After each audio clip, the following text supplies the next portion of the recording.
Okay, the last time I talked about the square, I made a mistake.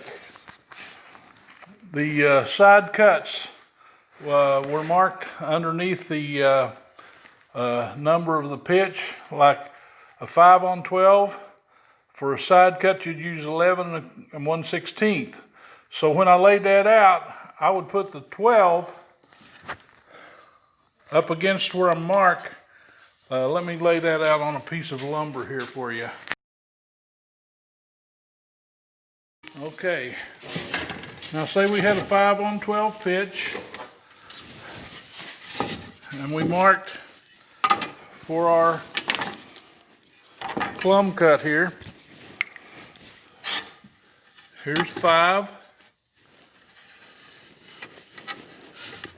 here's 12, 5 on 12. Here's our plumb cut. So now to mark our side cut for a jack, we would put the 12 up here. There's 12, and the other number was 11 and 1/16 right here. So there would be the side cut.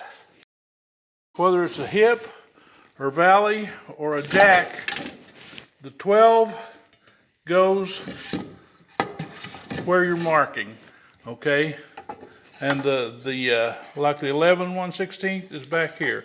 That gives you your side cut. I made a mistake when I was talking about it on my last video. So you'd make a pair of these for each hip or valley. This would be on both sides of that hip or valley. That would be your jack. Okay, now I want to talk about some other things on the square before we get into rafters. We have the octagon table, these dots along the tongue. Now I'll show you how to use this. I have laid out here a 9-inch square. Okay, so if I wanted a 9-inch octagon, I would set my dividers, or in this case I'm using my scriber. Okay, I would set it, there's the first one, and I would set it at 9, okay? Okay, right there is 9. Now I would take this number from here, and I'd go from the center point each way to mark that distance, okay?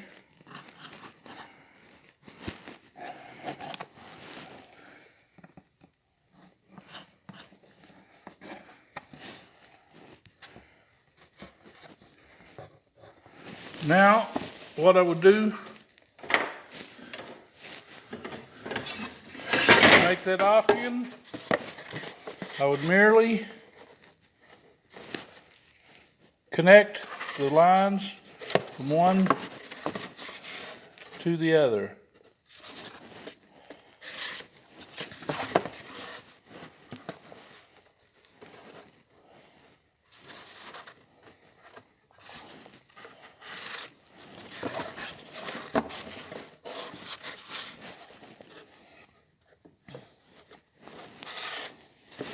There is a 9-inch octagon using the octagon table. And it doesn't matter what size octagon, you just count the dots. It goes up to 67 here. You could lay out a 67-inch octagon with this octagon table. Remember, what you have to do is lay off the center of each side of an octagon that you want, and this was a 9-inch. I measured 9 inches, laid it off from the center, and connected those points. 9-inch octagon using the octagon table. I was disappointed that one of my heroes on YouTube that didn't know what an octagon table was. Okay, so that takes care of the face of the square, the rafter table, the octagon table, Now we turn it over to the back and we have the brace table. So we have several different sizes here. If you had a brace of 24 by 24, the brace would be 33.94 inches. Okay, now I'm not sure if this is,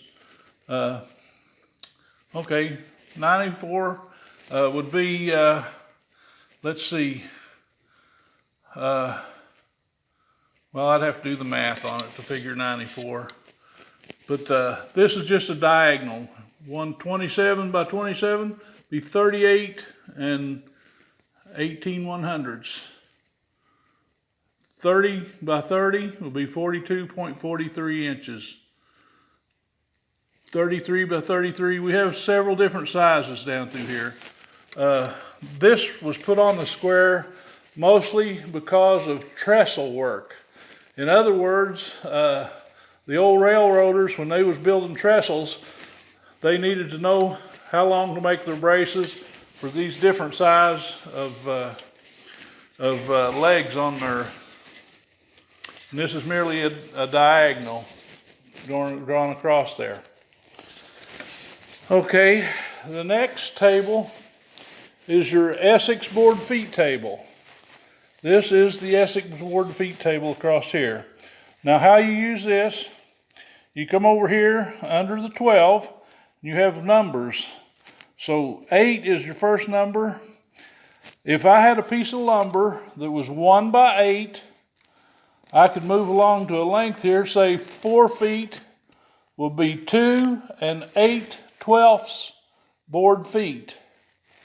Okay, now if that was a 2 by 4, 2 by 4 would be the same as 1 by 8. So you could move along to 8 feet, 2 by 4, because these are all 1 inch widths here, or thickness. This is the width, this is the length, an 8 foot 2 by 4, because it's the same as a 1 by 8, would be 5 4/12 board feet. Now I'm going to have to research that a little bit. I should do a little more research before I get talking, because it's been years since I've fooled with the Essex board feet table. Now, the next thing that you'll notice on the back of the square is the 12th scale. These between the inches, that's 1, 2, 3, 4, 5, 6, 7, 8, 9, 12. It's divided into 12ths. Now what that's for is to step off a rafter. Let's say we had a building, and let's call the run, let's say we've got a run of 12 feet, just to be, let's make it 12 foot 4 inches is our run, and we say we want a rise of 5 feet 6 inches. Now I don't know why that would be handy, but so we would take our square and we'd take this 12 scale, and I said 5 foot 6 and 12 foot 4. So here is 12 foot 4 right here. Here is 5 foot 6 over here. That would be our plumb cut. Now we can take 12 steps. Okay, here is 12 foot 4. Here is 5 foot 6. There is 1 step. We would do the same thing again. This is 1 step. We could go with another step, 12 foot 4, 5 foot 6. There's 2 steps. We'd run that out 12 steps, and that would be our rafter length. So that's the 12th scale. Now I've talked about the other scales here. We have a 10th scale. You could take 10 steps with this, and we don't have but 1/10 scale. You would have to transfer that over to here. with a ruler or something, but you could take 10 steps with this scale here. And like I say, you could measure that, say if you wanted, say 7 and 2/10, which would be 1/5. Okay, you could take this dimension and lay it over here and use that on the outside of your square. 10 steps would lay off a rafter, where 12 scale on the outside, 12 steps equals a rafter. Now I'd like to start talking about cutting rafters. This is one of the important parts of our trade. The first thing to remember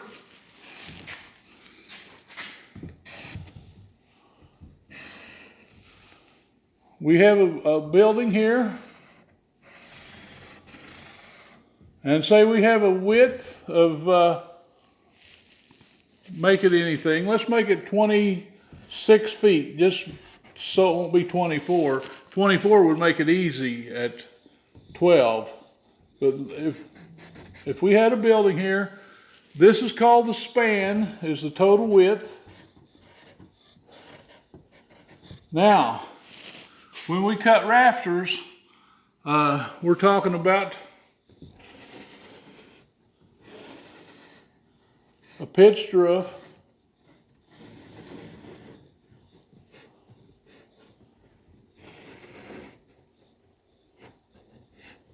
and normally we have a ridge board between two rafters. Now, half the span is the run. Run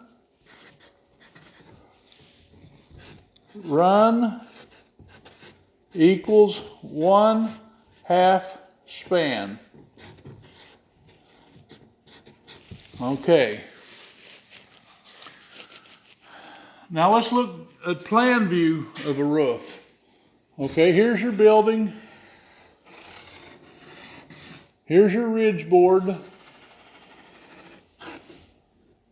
And I'm going to give you both sides of that. And now we have rafters that fits against this ridge board like this.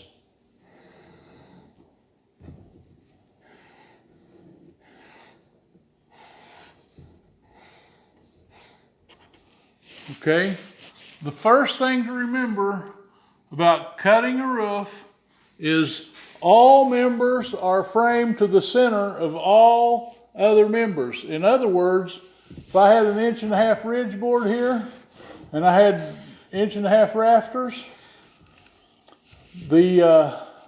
when I do my figures,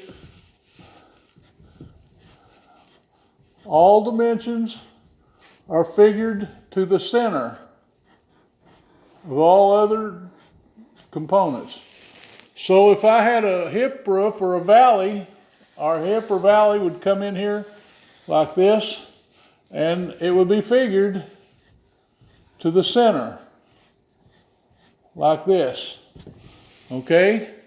Now I would naturally have jacks, so these jacks are figured to the center.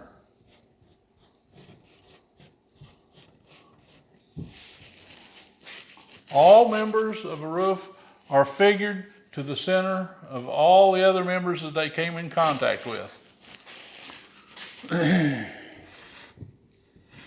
Okay, so here's your wall plate out here, something like that. And that's figured to your width. So let's draw a wall here. You would have a double top plate, and maybe you just frame it, maybe you have the sheeting on it.